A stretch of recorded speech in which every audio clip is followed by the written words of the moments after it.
Ok. Ah, bah voilà. Hop. Et bah, je démarre mon chrono. Tac. Et bah, bonjour à tous. Aujourd'hui, comme le titre ne l'indique pas parce que j'adore dessiner, on va parler de regard scientifique sur l'artisanat logiciel. Petite introduction pour contextualiser. Donc moi, je m'appelle Victor Lambray, j'ai 28 ans, mais je compte en hexadécimal, et je suis développeur back-end chez Agicap. Il y a très longtemps, je faisais du SQL, c'était déprimant. Je me suis réorienté pour aller faire de l'embarqué, j'ai fait du kernel Linux, c'était trop cool. Par contre, je m'étais un peu trop spécialisé, je ne savais pas si je pouvais faire d'autres choses. Du coup, je suis allé faire de la prestation de service dans à peu près n'importe quoi, et en tant que mercenaire, j'ai fait différents projets embarqués, applicatifs. C'est là que j'ai appris l'artisanat logiciel. C'était trop cool. Et depuis 1 an et demi, je me suis posé, je ne suis plus mercenaire et je travaille pour un éditeur, et c'est vraiment trop cool. Et je fais partie des personnes qui aiment le code legacy. Voilà, il faut qu'on se rende visible. J'aime le code sale, je trouve ça beaucoup plus intéressant en termes de défis, etc. Quand j'étais prestataire de service, j'intervenais sur plein de contextes différents et je m'apercevais que les technos, elles passaient vraiment très très vite. Par contre, ce qui restait, c'était les méthodes de travail et la façon de travailler. Et mes méthodes, c'est ce qu'on appelle l'artisanat logiciel. Et souvent, on a une vision un peu idéaliste. On va aller décrire le monde de l'artisanat logiciel où tout se passe bien, les équipes de développement sont heureuses, etc. par rapport aux méchantes entreprises dans lesquelles on compte en jours hommes et on massacre les gens à l'usine. Et en fait, c'est un petit peu plus compliqué que ça.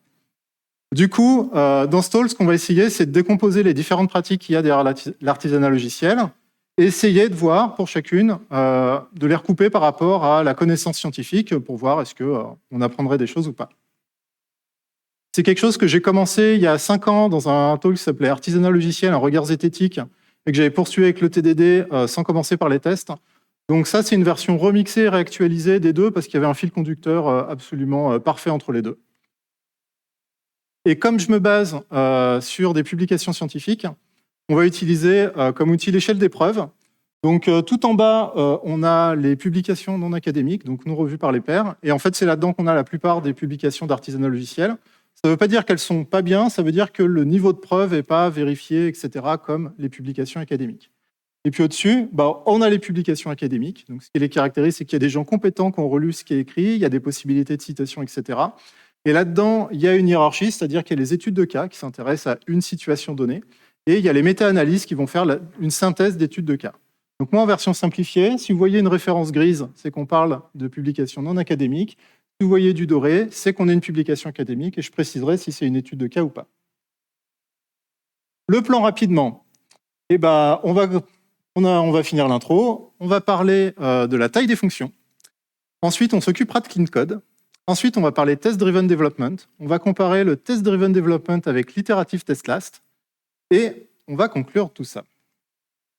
Donc, si on commence par la taille des fonctions, on va citer Robert C. Martin avec clean code. Et donc, dans son bouquin, ce qu'il dit, c'est que la première règle des fonctions, c'est qu'elles doivent être petites. Et la deuxième règle des fonctions, c'est qu'elles doivent être encore plus petites. Du coup, on devrait arriver à des fonctions de taille 0. Bon, alors, apparemment, c'est pas 0. Il dit, ouais, des fonctions, ça devrait être 2, 3, 4 lignes maximum. Et on devrait écrire des fonctions aussi petites que ça.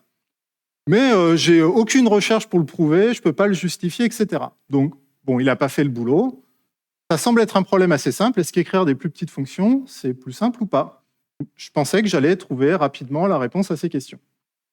En fait, la recherche ne se pose pas cette question sous ces termes, et pour avoir une réponse sur ce point précis, j'ai dû remonter en 1983 dans un papier qui s'intéresse précisément à ce sujet-là. Donc, une vieille étude de cas. Et là-dedans, c'est dans un contexte aéronautique sur un programme de lancement de satellites. Et comme c'est du logiciel normé, il y a une traçabilité des modifications. Et sur la base de code de 90 000 lignes de code Fortran, organisée en 370 modules. Et en termes de structure, un module à l'époque peut être vu comme une fonction actuellement. Et en fait, on a une indication qui dit là, on est intervenu pour faire un fixe, ça concerne tel module. Donc à partir de ça, les gens qui ont fait l'étude, ils ont regardé toute la maintenance de l'application, ils ont regardé les modules, quelle taille ils avaient au moment où il y a un bug qui a été corrigé dedans. Et ils obtiennent le graphe suivant. Donc là, on a le taux d'erreur pour 1000 lignes et on a la taille du module. Et ce qu'on voit, c'est que plus le module est gros, plus le taux d'erreur pour 1000 lignes descend.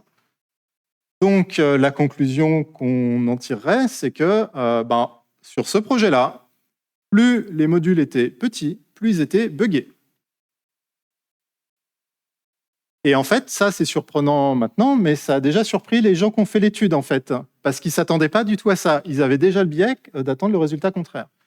Et c'est dans la recherche, donc ils ne font pas des conclusions assez fortes, mais ce qu'ils disent, c'est que pour l'instant, on n'est pas encore prêt à mettre des limites arbitraires sur la taille des modules et leur complexité. Mais bon, ça c'était en 83 sur une étude de cas, et puis Robert C. Martin, il raconte plein de trucs à côté, donc si ça se trouve, sa proposition est vraie, mais il faut l'appliquer dans un contexte de clean code avec les autres pratiques qui vont avec. On y arrive. Du coup, là, je cite une mémoire de thèse qui va détailler un protocole expérimental qui est similaire à une étude scientifique que je reprends après. C'est juste que du coup, là, j'ai plus de détails sur comment ça a été mis en œuvre. Donc, dans cette étude, il s'intéresse à l'effet de la compréhension de clean code sur le code. Et du coup, ils ont fait, à partir d'une base Java, on va dire qu'il serait un bon début de kata, c'est-à-dire des longues fonctions, des responsabilités pas très claires, etc. Ils ont fait un groupe qui va récupérer la version originale pour faire différentes tâches, et un groupe qui va récupérer une version améliorée en appliquant les principes de clean code. Et dans la mémoire de thèse, on peut voir les exemples de code, et ça ressemble plutôt bien à ce qu'on aurait en sortie de kata. Et du coup, on aura le groupe des winners, parce qu'ils vont avoir la version clean codée, et du coup, forcément, ils seront beaucoup plus performants. On va pouvoir mesurer de combien. Bon, sur la première tâche, pour aller rajouter une nouvelle fonctionnalité, les gens qui ont la version améliorée, en moyenne, ils mettent 10 minutes de plus que les gens qui ont la version originale. Donc là, c'est un truc cool, c'est-à-dire qu'on passe du temps à améliorer du code pour que des gens passent plus de temps à rajouter une fonctionnalité dans le code. C'est pas quelque chose qu'on verra intuitivement, mais c'est ce qui a été mesuré en fait sur ce groupe-là. Par contre, sur une tâche de refactoring, là, c'est la version avec clean code qui est beaucoup plus efficace. Donc là, on a 14 minutes de différence, un truc comme ça. Et enfin, il y a la recherche de bugs. Et ça, c'est mon préféré. Déjà parce que, de nouveau, les gens qui travaillent avec le code original trouvent le bug beaucoup plus rapidement. Mais surtout parce que la différence entre les groupes, elle est géniale. C'est-à-dire que là, dans la partie de droite, on passe du temps pour améliorer du code, et au final, pour qu'il y ait deux collègues qui passent 1 heure à trouver un bug, que d'autres trouvent très rapidement. Donc on voit qu'il y a... C'est pas évident et direct le fait qu'on refactore et puis qu'en fait, ça va améliorer les performances observées. Et du coup, la conclusion de l'étude, c'est que en l'état, là encore, conclusion modeste, on ne peut pas conclure à un bénéfice immédiat d'appliquer clean code sur le côté compréhension du code. Et dans la publication académique, en fait, on retrouve exactement la même chose, c'est-à-dire qu'avec des panels un peu plus conséquents et des protocoles qui ont testé un peu plus de tâches différentes, ils observent que parfois, c'est les gens qui ont le code d'origine qui performent mieux, et parfois, c'est les gens qui ont le code modifié. Donc ça, c'est des boîtes à moustaches. Ce qui est important, c'est la ligne du milieu, c'est la médiane. Et du coup, ça fait déjà 2 évidences de choses qui sont considérées comme admises dans l'artisanat logiciel. Et quand je vais les creuser dans les publications scientifiques, ça ne marche pas. Et maintenant, on va s'attaquer au test-driven development, qui est quelque chose d'un peu plus compliqué de ce que je pensais que le clean code. Et du coup, là, globalement, j'attendais plus rien. Je me disais, on va voir ce qui va sortir. Et pour voir ce qui va sortir, on va s'intéresser donc là à une méta-analyse. De mémoire, c'est une quinzaine ou une vingtaine d'études de cas qui sont, d'études de cas qui sont compilées.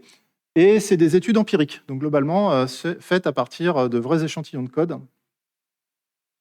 Et on observe ces résultats.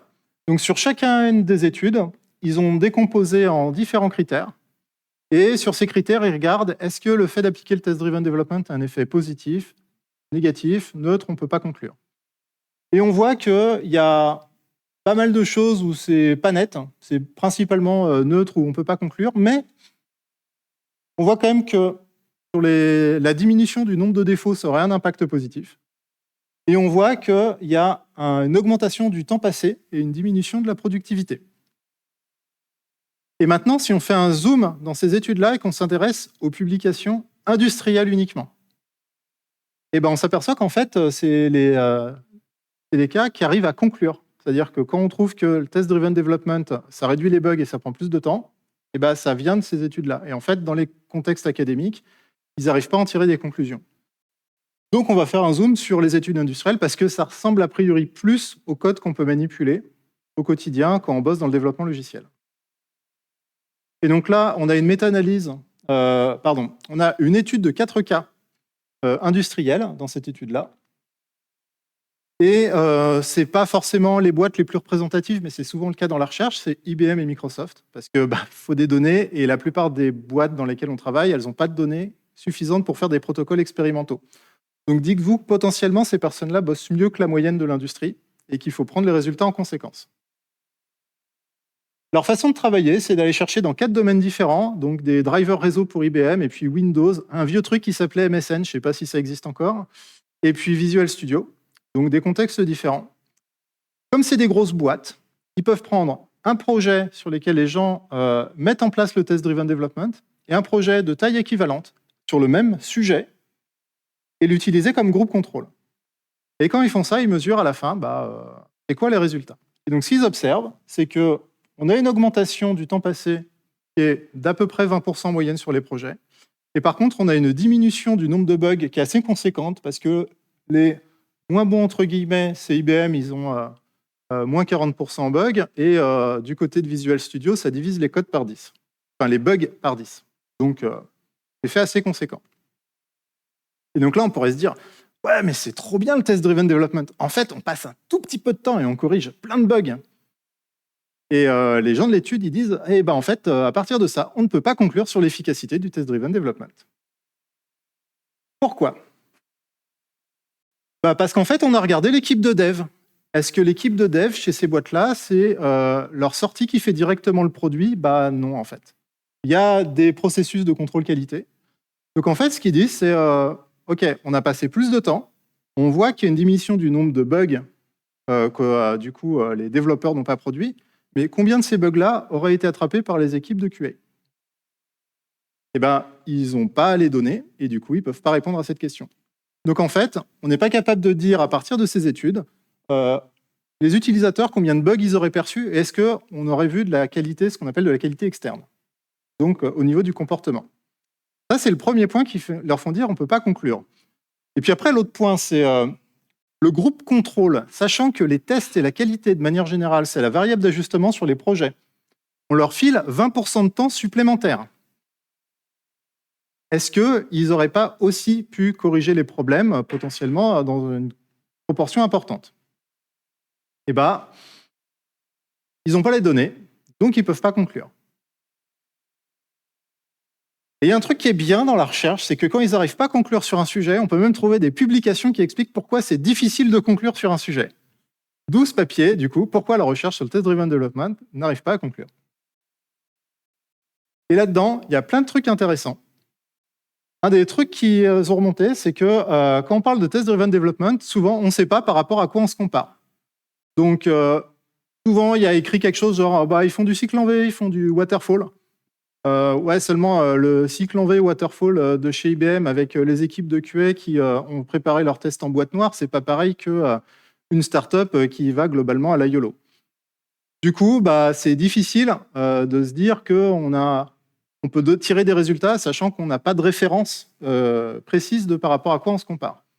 Et par contre, il y a des choses qui existent et qui sont décrites dans le monde académique, mais qui ne sont pas tellement un vocabulaire utilisé dans le monde industriel, qui sont l'iterative test class, le Your Way, qui sont des pratiques très proches du test-driven development. Globalement, là en haut, il y a les méchants, c'est waterfall. En vrai, personne ne fait ça de manière stricte, il y a toujours des adaptations, donc c'est un peu un fantasme de le voir strictement comme ça.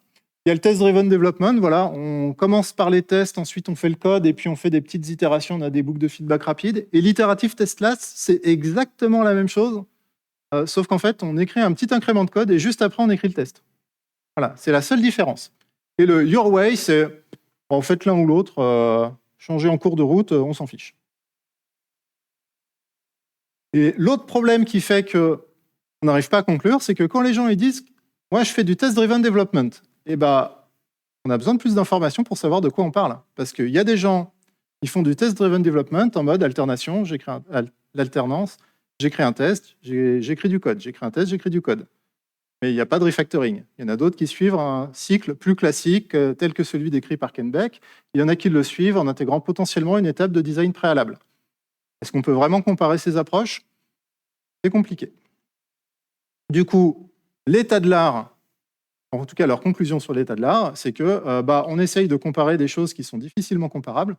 Donc faire des méta-analyses, ça va être compliqué. Ça explique pourquoi la plupart des papiers n'arrivent pas à conclure. Il y a quand même un aspect intéressant sur combien il y a de personnes qui font du test-driven development. Et c'est aussi un des problèmes, c'est de trouver des pratiquants. Donc là-dessus, il y a un papier qui s'est intéressé à combien de personnes qui font du test-driven development si on analyse les dépôts qui sont présents dans GitHub. Globalement, ils ont scanné à peu près 250 000 dépôts sur GitHub. Des dépôts Java, parce que comme ça, il y a du JUnit, ça facilite pas mal l'inspection de code et d'essayer de comprendre est-ce qu'il y a tel fichier qui correspond à tel test ou qui est couvert par tel test, ce genre de choses. Et là-dedans, ils ont trouvé qu'il y avait à peu près 2000 dépôts dans lesquels ils détectaient des patterns de TDD. Soit 0,8%. Donc globalement, que dalle. Donc globalement, si on en croit cette étude, le test-driven development, c'est anecdotique.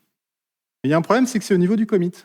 Et potentiellement, peut-être qu'en local, ce serait passé des choses qui feraient qu'on n'arrive pas à détecter les patterns de TDD au niveau des commits.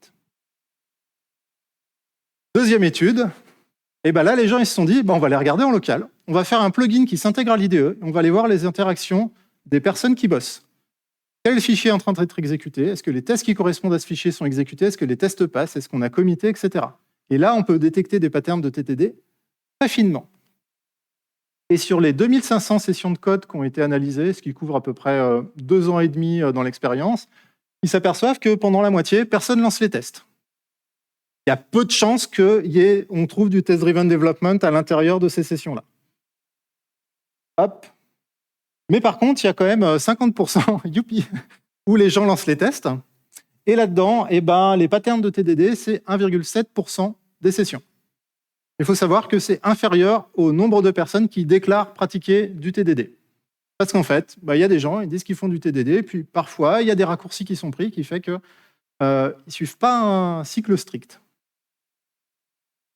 Du coup, c'est là-dessus que j'avais conclu ma première conférence et j'en étais resté un petit peu le bec dans l'eau. Jusqu'à ce que l'année d'après, je trouve ce papier qui est absolument exceptionnel. C'est-à-dire que les gens qui ont fait le papier en mode on n'arrive pas à conclure sur le test-driven development, et juste après, ils ont réfléchi et comment est-ce qu'on pourrait faire un protocole expérimental qui nous permettrait de trouver des résultats sur le test-driven development. Et ils ont fait quelque chose qu'on appelle une famille d'expérimentation. Une famille d'expérimentation, ça veut dire qu'on organise notre protocole et nos groupes contrôle pour être capable d'évaluer différents critères de manière indépendante et statistiquement représentative. Donc, on peut voir qu'il y a pas mal de monde qui a bossé sur le sujet. C'est un bon gros papier. Leur axe principal, c'était de comparer le test-driven development contre l'iterative test last. Comme ça, on a des techniques relativement proches. Et du coup, trouver de chaque côté, est-ce que ça penche plutôt du côté du test-driven development ou plutôt du côté de l'iterative test last? Du coup, assez logiquement, est-ce que c'est mieux de commencer par les tests ou est-ce qu'écrire les tests après, c'est plus efficace? Quel est l'impact du niveau d'expertise des gens, que ce soit la seniorité de manière générale, l'expérience dans les capacités de programmation ou dans les capacités de test? Est-ce que le sujet est important? Donc, globalement, ils ont utilisé le Bowling Kata et le Mars Rover Kata, qui sont des katas assez classiques. Et pour mesurer qu'est-ce que ça veut dire un meilleur code, il y a plein de critères possibles. Eux, ils ont évacué la qualité interne. Donc la qualité interne, ce serait quelque chose qui serait peut-être un peu plus subjectif. C'est est-ce que le code il est joli? Est-ce qu'il est compréhensible? Est-ce qu'il est cohérent? Non, ça, on s'en fiche. Ils ont regardé la qualité externe, comment il se comporte. Et globalement, ça, c'est quelque chose qui serait observable du point de vue des utilisateurs et utilisatrices. Donc le protocole, c'est le suivant. Quand les gens répondent à l'exercice, ils vont suivre soit une des méthodes, l'iterative test last ou le test driven development. Ils produisent les tests qu'ils veulent. Pour évaluer l'efficacité à la fin, on jette leurs tests et on le remplace par un jeu de référence qui est le commun à tout le monde pour l'exercice. Et l'évaluation du niveau de qualité, c'est d'aller regarder la proportion de tests qui sont en réussite sur l'ensemble des tests. Donc globalement, un pourcentage de tests sur voilà, ce pattern représentatif. Et quand ils cherchent à comparer, eh ben, ils arrivent à cette conclusion-là. Donc le truc intéressant, là, c'est en bas. C'est quoi la divergence entre les deux? Et on voit que ça penche légèrement du côté de l'iterative test last en termes d'avantage. Mais il y a un tout petit bout du diamant qui est quand même sur le 0. Donc c'est difficile de conclure de manière statistiquement significative. Donc de manière générale, ce qu'on peut en dire, c'est que les deux sont équivalents, quoi. Maintenant, si on regarde un peu sur les différents critères, déjà, qu'est-ce qu'on voit? Que des gens qui font du développement logiciel, ils ne sont pas très bons pour obtenir 100% de tests. Mais surtout que là, on a une énorme différence en fonction de la tâche. C'est-à-dire que là, on a à peu près la moitié des tests qui passent quand on fait le Boolean Kata. On fait le Mars Rover, là, ça s'écroule. Donc ça veut dire que comparer des tâches, avoir des résultats en comparant des tâches différentes, ça va être compliqué. C'est exactement ce que faisaient toutes les études précédentes. Donc, ce que ça veut dire, c'est qu'il faut augmenter les tailles d'échantillons, et ce n'est pas avec 4 études sur des cas industriels qu'on arrivera à aller très loin là-dessus. Ensuite, en fonction du langage de programmation, là, ils n'ont pas observé de différence. Alors, c'est toujours intéressant de le noter. Maintenant, les langages de programmation sur cette étude-là, Java, globalement C# et C++, on est quand même sur des paradigmes assez proches. Ça aurait pu être intéressant d'avoir des langages fonctionnels ou ce genre de choses pour voir est-ce que ça aurait un effet, mais c'est peut-être plus dur de trouver des participants sur des grosses études là-dessus. Ensuite, ils ont regardé, est-ce qu'on a une différence d'effet entre les étudiants et les professionnels? Et globalement, au global, c'est un peu pareil. Donc les deux seraient équivalents, il n'y a pas une caractéristique qui ressort de ce côté-là. Maintenant, si on s'intéresse à la comparaison directe sur les différentes tâches, on voit quand même un truc. C'est déjà truc rassurant, les gens qui sont payés pour faire du logiciel, ils font mieux passer les tests que les gens qui sont encore en études. Bon. Par contre, les étudiants qui font de l'iterative test last, ils ont des meilleurs résultats que les professionnels qui font du TDD dans l'étude. Voilà. Statistiquement, on reste sur des trucs pas significatifs, mais je trouve ça quand même assez rigolo. Et après, sur le niveau d'expérience, du coup, ils ont demandé à chaque participant de se positionner sur des compétences de programmation et dans le langage de programmation, ce que j'ai simplifié en la ligne orange, parce que pour moi, ça, c'est de la prog. Et puis, dans le framework de test et dans les compétences de test de manière générale. Et donc, j'ai surligné en vert pour qu'on voit les tendances. Et donc là, c'est chez les professionnels, on voit que plus les personnes sont expérimentées en programmation et en test, et plus ils sont efficaces en iterative test last. Et maintenant, si on fait la même chose avec les profils d'étudiants, on observe qu'on a la même tendance pour les compétences de test, mais pas pour les compétences de programmation, où là, plus les gens seraient expérimentés en test-driven development, et plus ils seraient efficaces avec du test-driven development. Du coup, ça pose un problème parce que on a des étudiants, plus ils sont expérimentés en prog, plus ils sont meilleurs avec le TDD, et quand ils deviennent professionnels, ils redeviennent efficaces avec l'ITL. Donc, il y avait une question à se poser.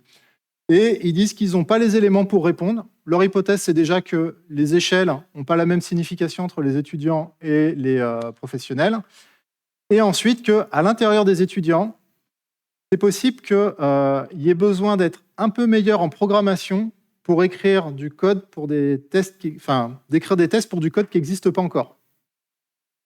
Donc, il y a peut-être un effet de ce type-là qui en fait désavantagerait les étudiants qui ont des difficultés en programmation.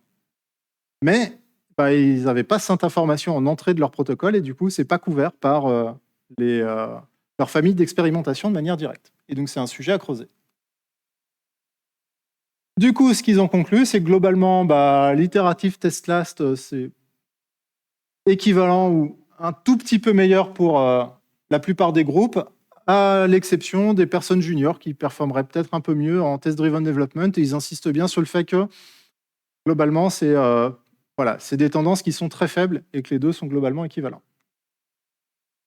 Du coup, si les deux sont globalement équivalents, déjà, on peut voir que le fait de commencer par les tests ou de les écrire juste après, qu'en fait, c'est pas ça qui est efficace dans ces méthodes et c'est pas ça qui a un effet. Et du coup, sans doute le fait d'avoir une boucle de feedback continue et le fait d'avoir du refactoring permanent. Maintenant, si on conclut à partir de tout ça, ce qu'on voit, c'est que parfois, dans l'artisanat logiciel, il y a des gens, ils racontent des trucs, et en fait, comme des vérités générales, et puis quand on regarde un petit peu dans le détail, c'est pas tout à fait vrai.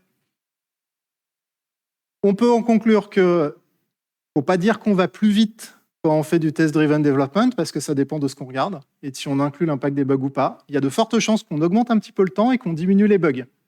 Donc si vous bossez dans un contexte où personne ne regarde les bugs, on verra que le temps. Et du coup, les gens ils vont se dire « Ah, c'est lent le test-driven development, bouh, bouh ». On a vu aussi qu'il y a un truc qui existe qui s'appelle l'iterative test last, et qu'en fait, si ça se trouve, la plupart des gens qui font pas du test-driven development, en fait, ils en appliquent certaines des pratiques, et peut-être qu'ils font de l'iterative test last sans le savoir. Donc ça sert à rien de les critiquer en mode « il faut que tu fasses du test-driven development », parce que peut-être que ça va pas leur servir, voire même qu'elles seraient moins efficaces avec ça. Et qu'en fait, l'important dans ces pratiques-là, c'est le fait d'avoir des tests, d'avoir du refactoring, d'avoir des boucles de feedback continu et du refactoring continu. Et en fait, c'est là-dessus qu'on doit insister. Donc là-dedans, là où avant, j'avais une vision peut-être un petit peu plus naïve de pousser des pratiques telles qu'on me l'avait décrite dans l'artisanat logiciel, là, j'aurais plus tendance d'aller à la décomposition de ces pratiques et essayer de voir, en fait, là-dedans, qu'est-ce qui marche. Et typiquement vis-à-vis des personnes juniors. Maintenant, j'ai plutôt tendance à pousser le fait qu'il vaut mieux travailler d'abord sur le fait de faire des itérations courtes, parce qu'une fois qu'on a réussi à les raccourcir, on se rapprochera sans doute d'un pattern qui sera soit de l'ITL, soit du TDD, mais ce sera plus facile de faire la boucle. Et puis en fait, spoiler alert, moi quand je me foire en général, c'est que je ne m'applique pas ce principe. Et comme dans une salle à côté, il y a quelqu'un qui a écrit un livre sur les itérations productives, j'ai l'impression qu'on est... Voilà, je ne suis pas tout seul à être arrivé à la conclusion que c'est une partie un peu plus importante que le reste. Mais s'il y a un truc que je veux que vous reteniez de cette conf, c'est ce que je vais aborder maintenant, en ouvrant avec ce papier qui s'intéresse à croyances et niveaux de preuve dans l'ingénierie informatique. Et là-dedans, ils ont demandé globalement à des gens c'est quoi votre opinion sur certains sujets, est-ce que cette opinion elle est forte ou pas, et c'est quoi les preuves que vous utilisez pour les appuyer. Et là, on observe, voilà, le résultat, c'est ce graphe-là. Donc à gauche, on a tout en haut l'expérience personnelle. Ensuite, on a l'opinion des pairs. Ensuite, on a les mentors, les managers. Ensuite, on a les publications commerciales. En avant-dernier, on a les papiers de recherche. Et puis après, il y a Other. Je ne sais pas ce qu'il y avait à l'époque. Il n'y avait pas encore les IA, mais j'ai un peu peur de savoir où est-ce que ça se serait situé là-dedans, en fait. Voilà. Donc, globalement, on prend l'échelle des preuves et on l'inverse complètement. Et en fait, ça peut avoir du sens. On a vu que c'était très différent d'un contexte à l'autre en termes de résultats. Donc, quand on est en train de prendre des décisions sur son projet, du coup, ça ne paraît pas déconnant d'utiliser fortement l'expérience personnelle. Par contre, la question, c'est qu'est-ce qu'on utilise quand on fait des recommandations aux autres? Et c'est là où, potentiellement, il faudrait qu'on inverse la hiérarchie des preuves en se posant la question, les autres, ils ne travaillent pas dans mon contexte, ils ont d'autres problématiques, qu'est-ce que je peux leur recommander? Du coup, si vous n'êtes pas comme ces personnes, c'est-à-dire que vous n'avez pas de bouquin à vendre ou vous n'avez pas envie de faire du reach sur LinkedIn et que votre problématique, c'est plutôt d'avoir des opinions pas trop claquées quand vous communiquez dans un environnement professionnel, voilà, si on veut défendre une position de manière honnête, en fait, ce qu'il faut faire, c'est un peu ce qu'a fait Julien à l'exercice précédent, c'est de chercher à la démonter. Et en fait, c'est ça qui est au cœur de la démarche scientifique. On ne prouve pas qu'un truc est vrai, on pose une hypothèse, on essaye de la défoncer, et si les preuves font que l'hypothèse tient malgré toute la pression qu'on a mis dessus, c'est qu'elle est plutôt solide. Et nous, dans nos pratiques, je pense que quand on commence à taper un peu sur les croyances qu'on a, elles se déforment. Et en fait, c'est une bonne chose, ça nous permet d'identifier qu'est-ce qui, dans ces pratiques, c'est quelque chose qui est peut-être une vérité générale et qu'on peut recommander, et qu'est-ce qui tient pas. Et en fait, ça nous aide à définir le périmètre dans lequel ce qu'on peut affirmer est vrai. Voilà. On parlait de « ça dépend du contexte ». Et en fait, on en arrive à ça. C'est une technique pour aller définir quand est-ce qu'un truc est vrai. Et moi, maintenant, ce qui m'intéresse le plus, c'est les gens qui vont aller pas affirmer quelque chose, mais m'expliquer pourquoi est-ce qu'ils pensent que quelque chose est vrai et dans quelles conditions c'est vrai. Et actuellement, c'est ce qui m'apporte des trucs. Alors là, dans cette démarche, on a vu Clean Code et Test Driven Development. Je fais un petit spoiler, mais il y a un sujet qu'on me demande énormément, qui est le Domain Driven Design, qui est un sujet extrêmement compliqué avec des aspects tactiques et stratégiques. Il se trouve que j'ai un démarrage de bibliographie là-dessus, et donc il est possible qu'il y ait un sujet l'année prochaine ou un truc comme ça. Mais pour l'instant, je ne pourrai répondre à aucune question sur le Domain Driven Design du point de vue des publications de recherche. Et du coup, s'il faut que je remercie des gens, d'abord, toutes les personnes qui ont fait des publications scientifiques sur lesquelles je me suis basé, parce que sinon, je fais juste des dessins rigolos et ça va pas très loin. Ensuite, l'orga de Lyoncraft, parce que franchement, c'est vachement cool d'être ici. Et puis après, ma boîte, parce qu'ils me payent pour dessiner ces trucs-là et ils me payent pour être ici pour les expliquer, et je trouve ça assez stylé. Et du coup, si vous êtes intéressé pour aller récupérer la bibliographie, j'ai un blog sur lequel j'ai poussé depuis hier soir toutes les informations de ce talk-là, sur lequel vous retrouverez les slides et les publications des articles. Vous pouvez essayer de me contacter sur les réseaux sociaux, bonne chance, mais potentiellement, peut-être que sur Blue Sky, je vous répondrai. Et puis là, vous avez un lien Open Feedback. Et je pense qu'on va être large pour des questions.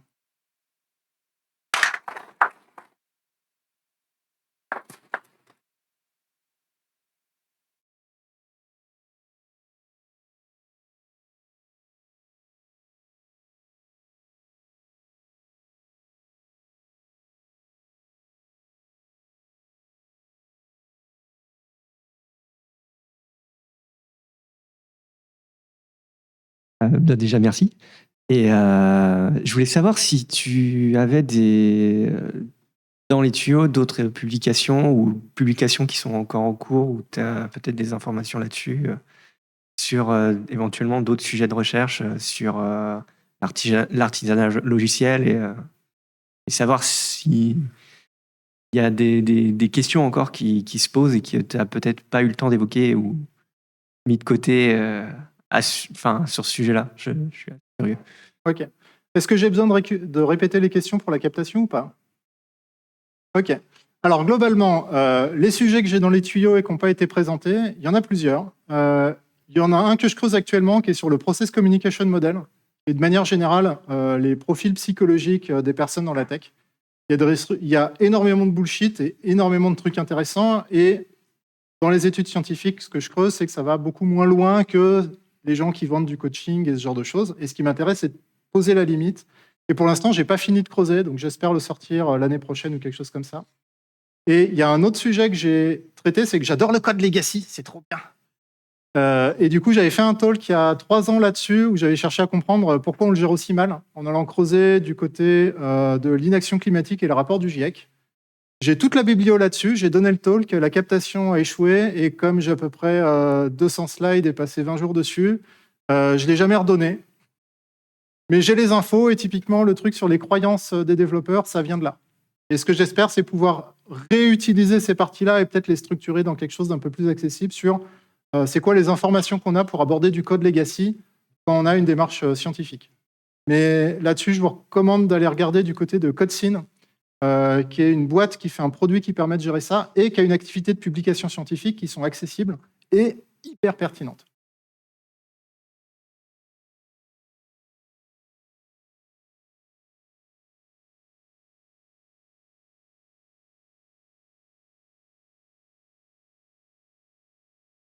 Je voulais te remercier. Déjà, moi, je t'ai découvert avec le No Estimate, là, où tu avais fait un petit talk dessus.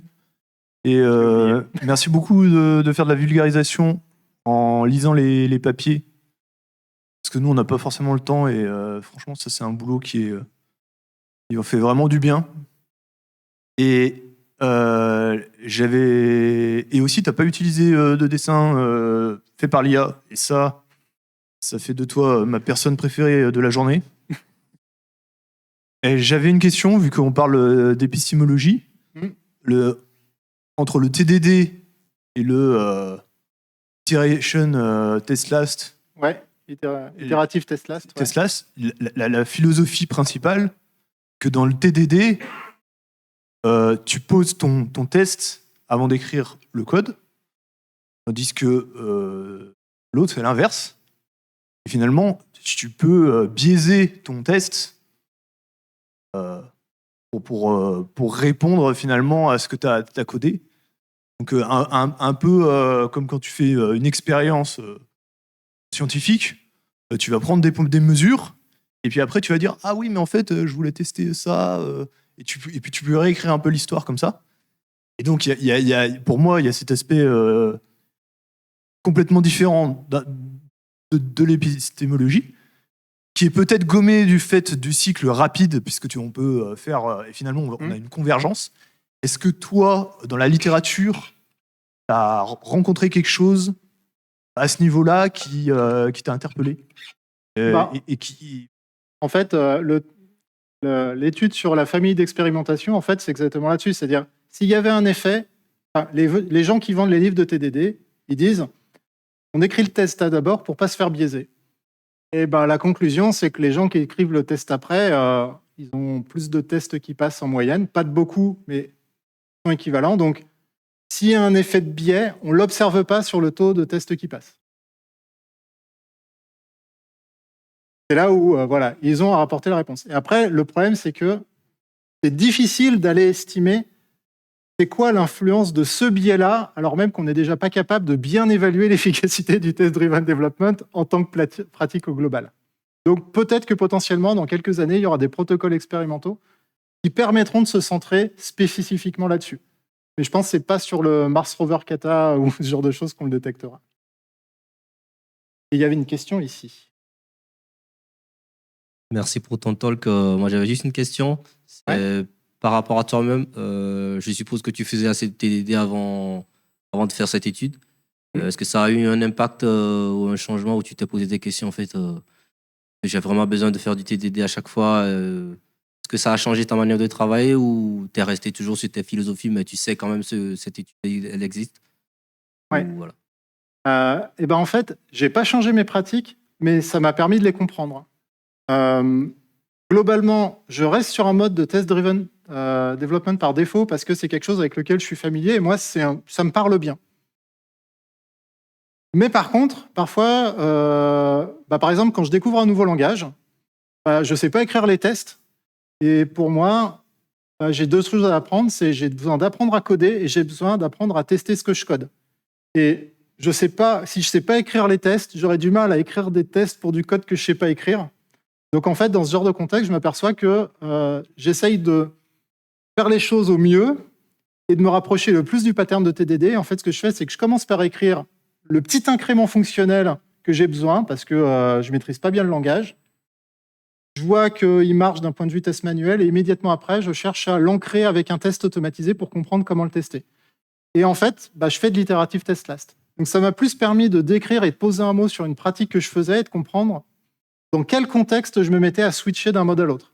Et donc souvent, c'est quand il y a quelque chose que je ne maîtrise pas bien, ou j'aurais du mal à appliquer le test-driven development de manière fluide, mon fallback, c'est de faire quelque chose qui s'approche de l'iterative test last.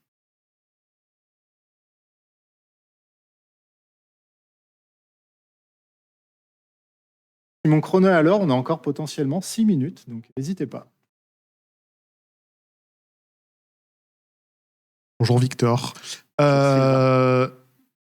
Pour essayer être sûr de comprendre ce que tu as dit, souvent on dit que l'essence de TDD c'est de coder le test avant, mais les gros puristes disent que c'est pas ça, ça s'appelle du test first. Que l'essence de TDD c'est le baby steps. Au final, j'ai l'impression que c'est le même dans ITL.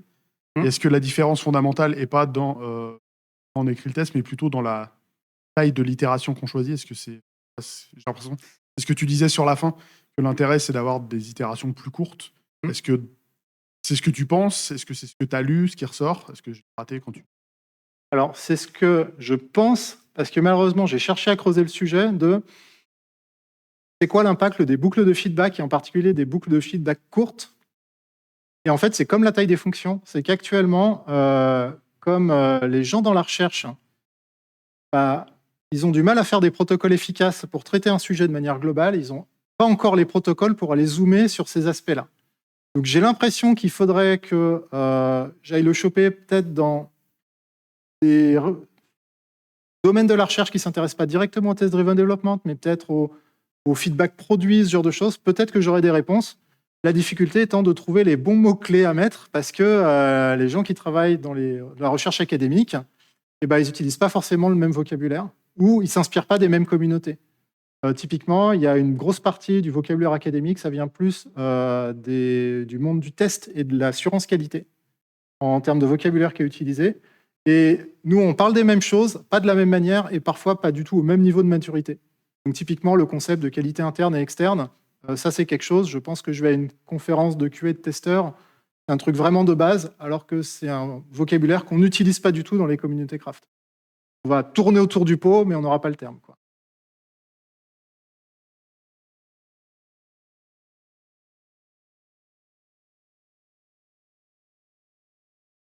Ah, il y a une question là-bas.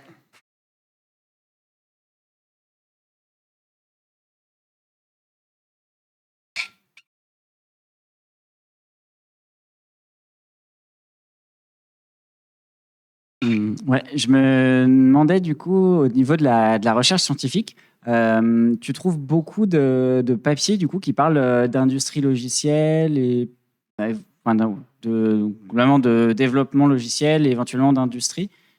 Pour l'idée, c'est est-ce que là tu nous as présenté quelques études. Est-ce que t'es tombé sur beaucoup de sujets ou finalement c'est les seules pertinentes que tu as réussi à dénicher? Non, globalement, le logiciel, c'est un truc qui brasse à peu près plusieurs milliards de dollars par an depuis des dizaines d'années. Donc c'est un truc qui est super bien étudié, qui est super bien couvert en fonction des questions qu'on se pose. Là, globalement, je fais les sélections de papiers qui me semblent pertinents et qui apportent des réponses. Parce que parfois, on lit des papiers, on sent qu'il y a des chercheurs qui ne comprennent pas bien l'industrie, qui font un protocole claqué au sol, ils en tirent un résultat faible en se posant des questions qui ne sont pas forcément très pertinentes. Ces papiers-là, on peut les éliminer. Par contre, ce qui manque par rapport à d'autres industries, typiquement, on prend le cas du sujet sur Process Communication Model. Il y a des gens qui ont fait une méta-analyse de 2500 études sur les différentes thérapies alternatives similaires au Process Communication Model et à l'analyse transactionnelle, ce genre de choses. Donc là, le niveau de preuve des conclusions de ce truc-là, c'est assez incroyable. Et globalement, ils ont dit que c'est à peu près équivalent et que c'est pas plus efficace de faire des pratiques compliquées que d'autres. Dans l'industrie logicielle, sur certains sujets, on a ces résultats-là. Mais si on commence à s'interroger sur les pratiques d'artisanat logiciel en particulier, c'est quelque chose qui n'existe pas depuis très longtemps, qui est appliqué par une minorité de personnes, qui est bien appliqué par une partie encore plus réduite de la population. Et les entreprises sur lesquelles ils arrivent à faire des études, ce n'est pas forcément celles qui appliquent vraiment l'artisanat logiciel. Typiquement, l'artisanat logiciel, c'est un peu... en fait, ce serait bien d'écrire des tests quand même. Quand on va regarder les projets de chez Microsoft, ils n'ont pas attendu globalement de test-driven development pour s'intéresser au sujet des tests et de faire des produits qui marchent et qui ont le moins de bugs en production. Donc là-dessus, on ne peut pas tellement se baser sur la partie quantitative. Et après, tu as quand même quelques publications et des centres de recherche, genre Microsoft Research est absolument exceptionnel là-dessus. Tu as des publications sur l'ingénierie informatique empirique qui ont des publications absolument géniales. Mais du coup, ce sera beaucoup d'études de cas très qualitatives et un petit peu moins de méta-analyse que ce qu'on a dans d'autres domaines. Mais globalement, je filtre parce que sinon, il y a énormément de bruit là-dedans. Donc, je garde les articles que j'ai envie de lire et qui me semblent quand même représentatifs. Si je m'aperçois que j'ai des résultats différents entre deux publications, soit je cite les deux, soit je vais aller chercher une publication qui essaierait d'en faire la synthèse parce qu'il y a quelque chose à résoudre. Et souvent, les bonnes publications sont citées et on arrive à trouver des gens plus compétents que moi pour expliquer c'est quoi le point d'équilibre de la recherche actuelle. Et Ok, il n'y a merci. plus de temps pour les questions. Merci beaucoup.